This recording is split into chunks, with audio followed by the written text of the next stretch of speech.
seems this is a bilingual evening. I don't know. Maybe I can use both the languages. Well, Dr. Wasim Anwar, Dr. Mohammed Khashraf, Dr. Kashmiri, Dr. Khalid Pervez, Faisal Farooq Saab, and other distinguished colleagues. Mr. Arshad Bukhari, a very dear old friend, whom I invited on your behalf to join us on this occasion, and my dear students.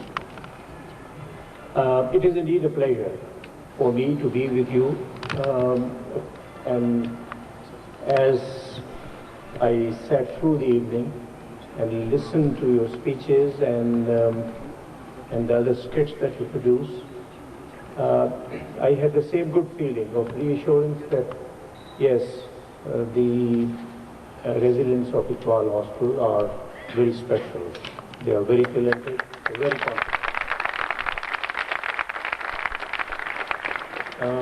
As a teacher and as a senior, this is indeed a source of great pleasure and of course little inspiration and confidence for all of us, including me, to know that the young boys of this hostel and of this university have the verve, have the confidence, have the imagination, and so many other qualities which we lacked when we were of your age.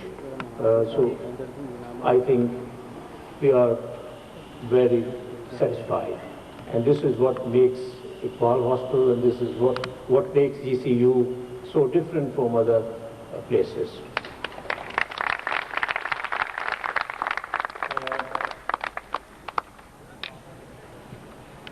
Now that you have invited me, you will have to sit with me for some time.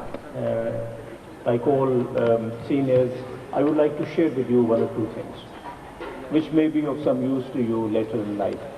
One, the fact that education is important is not the issue. The fact which is more important is that it's the quality of education which matters. And quality is not just passing of examination. Quality is much more. Quality is measured in so many ways, and this is not the time to get into the details of how quality of academic achievement is measured. All that I wish to say is that each one of you will have to compete with so many others in this highly competitive age that even a marginal point of superiority would make the difference between you and someone else. So it's a very competitive world, and the coming years are going to be even more competitive. So never aim at just passing of exams. I know all of you are so talented, are excellent academic achievement record to your credit, but coming years are going to be even more demanding. So please keep this thing in mind. Two, that once you enter practical life, after finishing your formal education, the challenges are going to be even greater in your profession, wherever you are, as doctor, as engineer, as professors, as civil servants, or whatever you wish to do. The challenges in coming years are going to be far more demanding. So the reference is not today, the reference is going to be tomorrow. And the competition is not just going to be confined to your group or to your age group or to your country. The reference is going to be international. And since we have an excellent record of having produced so many brilliant people, particularly those who lived in this hostel, you are now the torch bearers of the traditions of Government College University. And what are those traditions? They are traditions of decency, of respect for other people's faith, of regard for other people's opinions, of special consideration for the disadvantaged in the society, the marginalized people, the poor, the disabled, and so on. They are as much part of our total society as anyone else.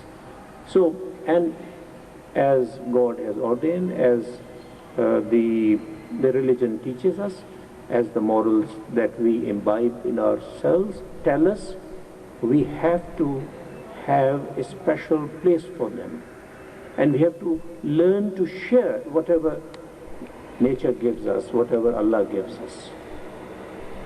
Your friends, your relatives are as important as those whom you do not know, but may come to know in due course of time.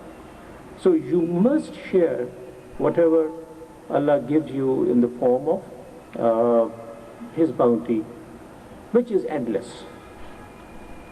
Fourth, each one of us who are former students of GCU University owe so much of debt to our alma mater that we can never repay it.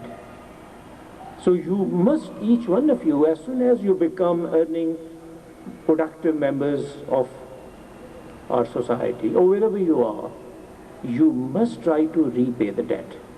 Not just verbally, but also in real terms. Let me just give you a simple example. Harvard University, which is the claim that they are the best university in the world, have an endowment fund of $22 billion. Is the latest figure, $22 billion.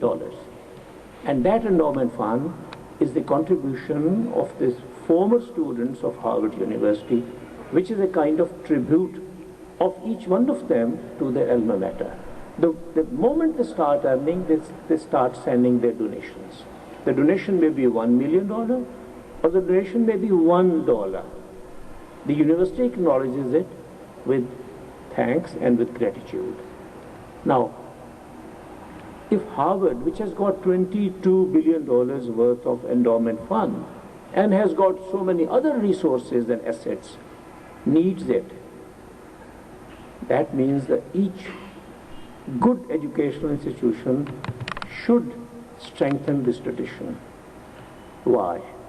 Because a university or an educational institution, my dear students, is as good as its resources are. Of course, this includes financial resources as well as human resources. That is the teachers, the physical facilities, the labs, and so on. So, for each of these facilities, we need funds. Funds are always scarce, and there is no limit on improvement. That is, there are projects which we have to undertake, for which we keep running for funds. Let me give you an example. Your hostel is very old, short. And let me also share with you, my dear students, that you need not do wonders